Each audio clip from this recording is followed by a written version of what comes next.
You know what? I'm not going to sit down. Woo, man. First, give it on to God, Pastor Blunt and his wife. This church on the rock, man. I'm stealing this band. After service, I just started playing guitar. You got to talk. I'm serious. Bring your guitar back. We're going to talk. You're going to show me something. Y'all are something else here. This is the second service. You guys are special. You got a very, very, very, very special church here. And I just want to say, I hope you know. I hope you know. Because sometimes you don't know. You get so used to something. It's like sometimes like your husband or wife. You don't know. You got something special you don't know. Because you see him every day. How you doing? How you doing? How you doing? Don't forget that. My wife is here. Meredith. My son Royce. That was my daughter that was singing up a little earlier, so that's my family. I'm proud of her. She wrote that second song. It's called Imperfect Me. It's like about all of us, what we go through, because none of us are perfect, and those who are perfect, please get out this church. Start your perfect church on the rock. You by yourself, you talking about you, with you. Y'all go ahead and sit down, everybody, sit down. The reason I'm walking around here limping and wearing my tennis shoes, I had to replace my knee. I'm not old, it's the mileage.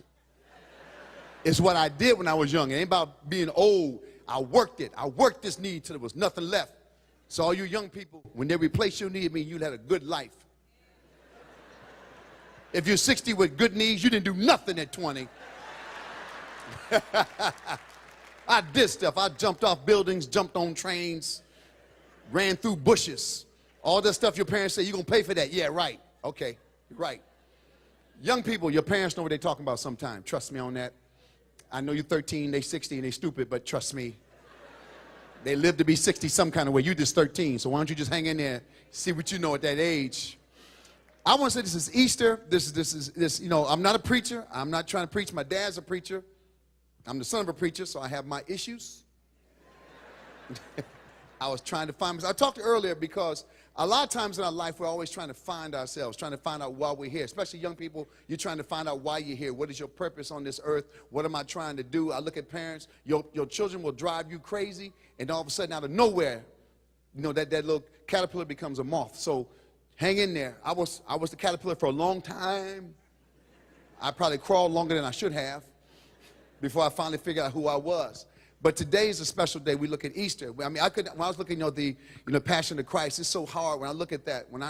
First, I can't see how somebody can do that to another man. How can you, even if you don't like somebody, how can you do that? And people in the church, I mean, it was like people in the church hitting Jesus. That shows you, when you got a special light, you're hated. So don't feel bad. If you're a Christian that hates you, you did something right. When you walk around and they see that light around you, when they see that light is too much sometimes. Young people, sometimes you don't realize why they hating on me, because they see something you can't see yet. There's some greatness about to come out you. They're trying to suck that out of you. They're trying to suck your light out and put you in the dark where they're at. So go ahead and take that hatred. Go ahead and take that jealousy. Hate me. Hate me, hate me, hate me, hate me. When nobody hates you, you ain't doing nothing. When everybody loves you, you ain't got no talent, no skills. You ain't challenging nobody. When everybody loves you, you ain't a threat to nobody. You need some people to hate on you. That means you're doing something right. So that's not a bad thing. Don't feel about it. You don't feel bad about it. But I also know there are special people. Like when I look at the Passion of Christ and I look at Jesus, what he took for y'all, I would not have done that for y'all. Thank God Jesus did. Because that been up to me, none of y'all would have made it. I can't. See, we look at that. We talk about what we take as Christians. We talk about faith. That's faith. See, we talk about faith. Remember? We talk, and they told Peter, for the cock crows 3 times, you gonna deny me?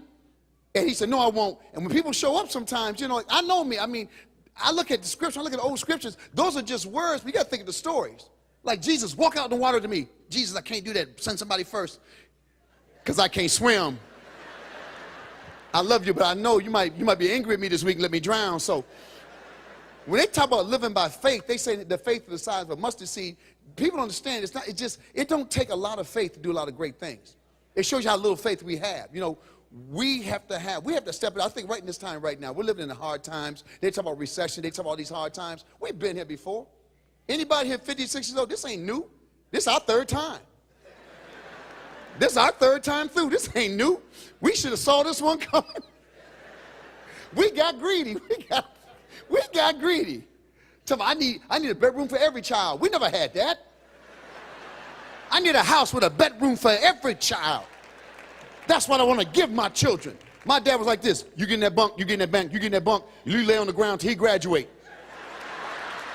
That's how it worked. That's why you was happy when your brother graduated. Get out, get out, get out, get out. I got your bed, I got your bed. We forgot we didn't need all this stuff.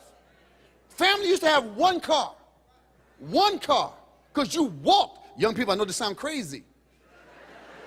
People used to walk. You won't even go get the mail. The mail is all the way in. Okay, go. It's all the way in. Well, I always got to get the mail. It's all the way down there. Maybe we need to go back to old values. Maybe what's happened is we need to go back to old values.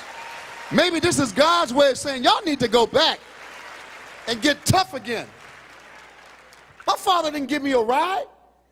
My father would drive by me. You're going to be late. Better hurry up. Kids was tough. Wasn't no safety belts. Your mama caught you. You all right? You all right? There's not a person here that's grown without a handprint. Everybody from the 70s got a mama's handprint right in the chest. The baby was in the back window. They put the baby in the back window. Turn him over, say, don't burn up. Just put him in the back window. We have gotten spoiled. God gave us so much, he said, let me take some of this away. We lost our minds. We really did lose our minds. I look at kids now. You go to high school, even kids who are broke look good. They got shoes. Kids who are broke got shoes, things matching. Our stuff was called clean, clean, clean. Put that on. That's clean. That's clean. Put that on. You didn't even get to pick your clothes out. Your mama would go shopping and put stuff on the bed. You'd be like this. I ain't gonna wear that good. Okay, mama. They take it from you. We have forgotten the values that got us here. We've forgotten what this is all about. We're tough people. Americans, we're tough people. You can't hurt us. Can't jack us up. Especially Christians, man, we're supposed to be tough. We're supposed to understand suffrage. See, this is what happens. It's like marriage. I think church is like marriage. When you first join the church, if you've never been to church, great things happen for you. Like we get married. Then afterwards, okay, here's real church. And things start coming at your way. It's like marriage. You got that couple of years, I love you, I love you, I love you, I love you. Third year, what? What? Say it. Just say it, say it, say it. Now you got something special. Now you in a marriage. You're not in a marriage till you sit down and have breakfast. What? What? That's when you got somebody you love. All you people just got married. I can miss you. I miss you. Go on, go on, go. That's a marriage. I'm stuck out here. Well, I don't know what to tell you. I don't know what to tell you. It ain't that far to walk, baby. I think we need to be ruffled up every now and then because it makes our faith strong. Because you know what? Think about it. God, the way God works with me, the way he worked in my life, and I got a point myself. I got to Hollywood, and I was like this. I was a kid. I ain't never been cool. I ain't never had nothing cool about me. I wanted to be cool. I just couldn't be cool. You remember, some brothers had that coolness about them that when they walk in the room, women go, they can't breathe. I was the one you got breath on. Here he come. You caught some breath when I walked back in the room. You got your oxygen back. I used to dream of the day I was going to be somebody special. And I finally got to Hollywood. And I got to Hollywood and said, this is it. I'm a comedian. I'm funny. I'm an actor. But Hollywood never got who I was. They just, I never understood why they didn't get me. I just couldn't understand why they didn't get me. And the main thing was, when I first started doing comedy, I was dirty. And my father's a preacher, came to one of my shows early in my career. And I cleaned it up just for that show. And then I said, you know what? I can do this and talk about everything without being dirty. So my father was saying nothing to me, made me change it up. But I found Hollywood takes you being...